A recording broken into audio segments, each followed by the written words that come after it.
Bueno, nosotras somos el grupo 3, que está formado por Cuello Juliana, Rosales Jacqueline y Aguilera Luna. El tema que a nosotras nos tocó es la biosfera. Lo primero que vamos a decir es que la biosfera es una capa que está constituida por agua, tierra y una pequeña masa de aire, que es en donde se desarrollan los seres vivos.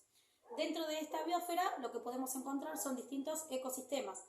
¿Qué son los ecosistemas? Distintas agrupaciones de componentes que se relacionan entre sí y también se relacionan con su ambiente físico-químico.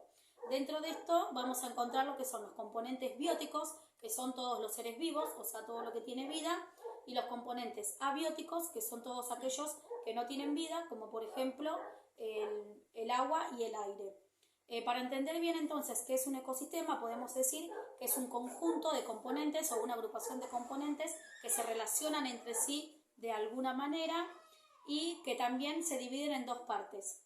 Tenemos la parte estructural, que esta está conformada por todos los componentes que la constituyen, y también la parte funcional, que esto hace referencia a la relación que hay entre estos distintos elementos.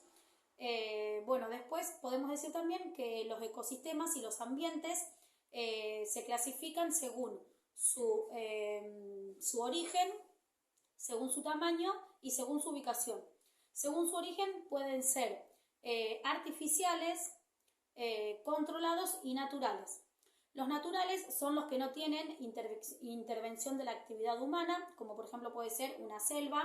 Los controlados, estos si bien conservan su origen, su estado de origen, sí pueden tener algunos indicios de actividad humana, como por ejemplo puede ser un campo que ha sido trabajado, y en cambio los artificiales son totalmente transformados por la actividad humana, como por ejemplo puede ser una ciudad. Después tenemos, según su tamaño, estos pueden ser microecosistemas que pueden ir desde una pecera hasta una sola gota de agua, y después tenemos los macroecosistemas, que estos pueden ir desde la llanura pampeana, como por ejemplo, hasta el planeta entero. Después, bueno, por su ubicación tenemos los acuáticos, los aeroterrestres y los de transición, que bueno, a estos tres después lo va a explicar bien mi compañera Jacqueline. Bueno, tenemos los tipos de adaptaciones. Una adaptación es cuando todo ser vivo tiene la capacidad de adaptarse al medio en el que vive. Las adaptaciones pueden ser estructurales, funcionales y de comportamiento, y es cuando un ser vivo la desarrolla durante toda su vida para poder estar y sobrevivir en el lugar que vive. Tenemos la adaptación estructural, que es cuando el ser hace una configuración de su cuerpo para poder sobrevivir, como por ejemplo los peces, que ellos tienen aletas para poder nadar, o como también tenemos acá el camello, que él en su joroba, que es la jiba, almacena agua, ya que viven en el desierto. Y después tenemos la adaptación funcional, que es el proceso que un ser hace, como por ejemplo los peces que tienen una vejiga natatoria, ellos la inflan para poder flotar, para que su organismo flote en el agua, pero la pueden utilizar o no. Y tenemos la adaptación de comportamiento, que es cuando se ven amenazados por un peligro, el ser busca la manera de poder defenderse. Por ejemplo, hay peces, ciertas crías de peces, que cuando están siendo acorralados se meten en la boca de su mamá y hasta que estén a salvo, después salen. O como también tenemos acá la zarigüeya o comadreja, cuando está siendo perseguida por su depredador, se hacen como las muertas con la intención de poder espantarlos. También tenemos el hipopótamo, que él abre su boca y les muestra a su amenaza, le muestra su boca tan grande para poder asustarlos. Bueno, y después tenemos los tipos de ambientes, ¿no?, que hace referencia a la vida en la Tierra, cómo se desarrolla de diversas maneras a través de diferentes ambientes. Entre ellos tenemos el ambiente acuático, donde pueden distinguirse varios tipos, ¿no?, de ambientes acuáticos. según la concentración de sal o salinidad, que es el principal factor en el que se toma para clasificar los ambientes acuáticos. Después tenemos, y se dividen en dos, en agua dulce, que son las lagunas, y aguas saladas, que son los océanos y los mares. Los lagos y las lagunas son cuerpos de aguas estancadas, ¿no?, a causa de su poca profundidad, y la temperatura y la luminosidad son semejantes tanto en la superficie como en el fondo.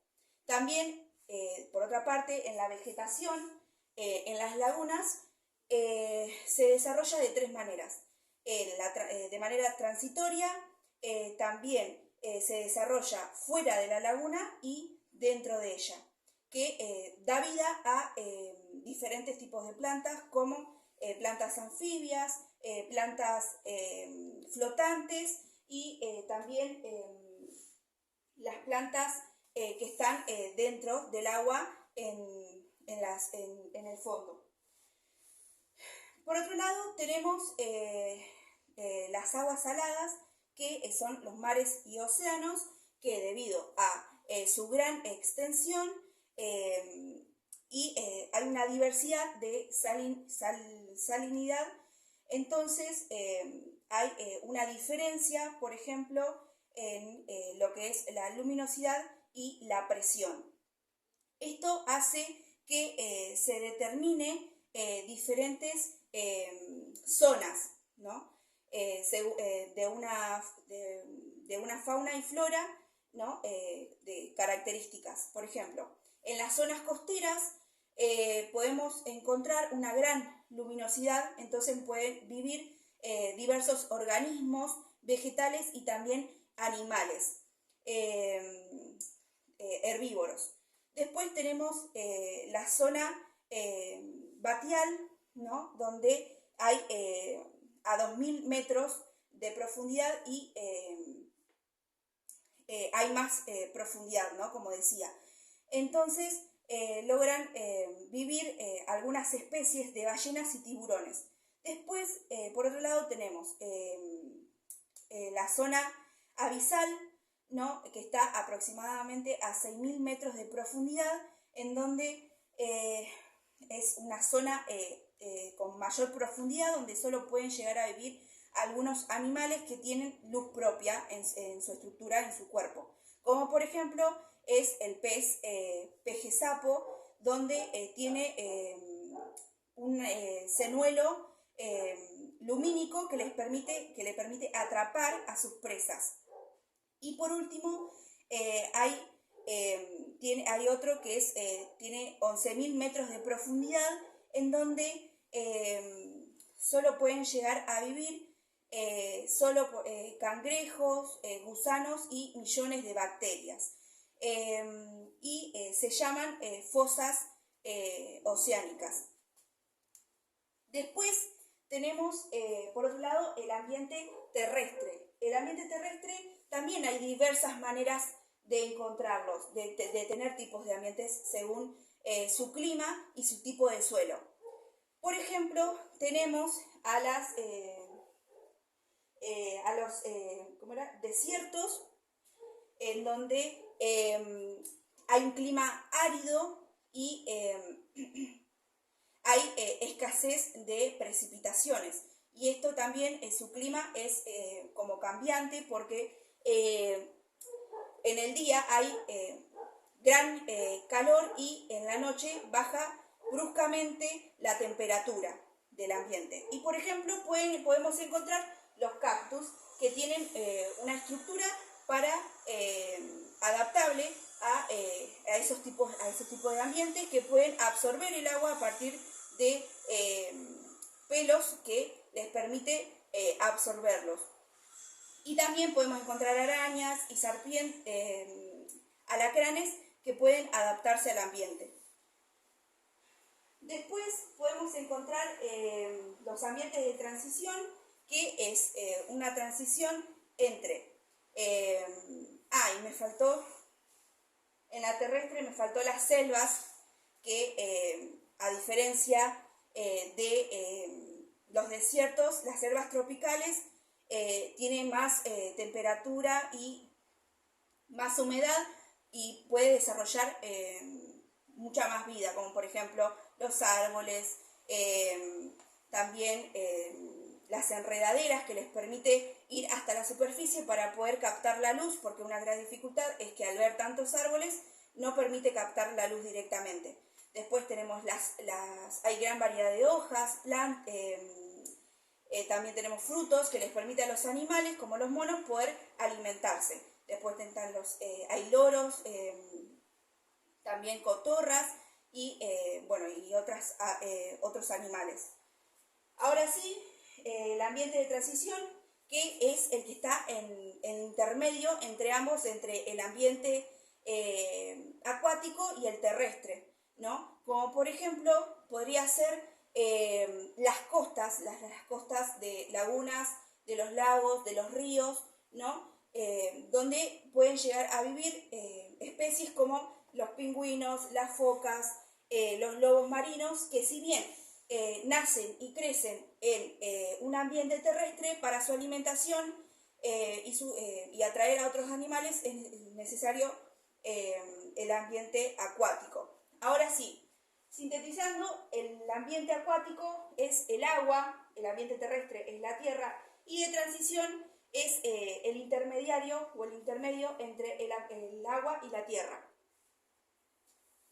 Bueno, y por último tenemos las ecorregiones, que son áreas geográficas donde se desarrolla vida vegetal y animal y donde tiene las condiciones de clima y relieve propias para que estos puedan sobrevivir, como por ejemplo el mar Argentino y la Antártida, donde hay algas rojas, verdes y pardas, elefantes marinos, pingüinos, gaviotas, entre otros animales. Y en la Antártida el clima es más que frío, es helado, ya que su temperatura es bajo cero y hay nieve y hielo durante todo el año. Como dijimos que la ecorregión tiene un clima y relieve propio, el pingüino, por ejemplo, es un animal que está hecho para que él pueda sobrevivir en estos lugares tan fríos. Bueno, y animales terrestres tiene muy pocos, que son algunos insectos y otros similares al del mar Argentino y las islas del Atlántico Sur, que pueden llegar a ser el pingüino, el elefante marino y las focas.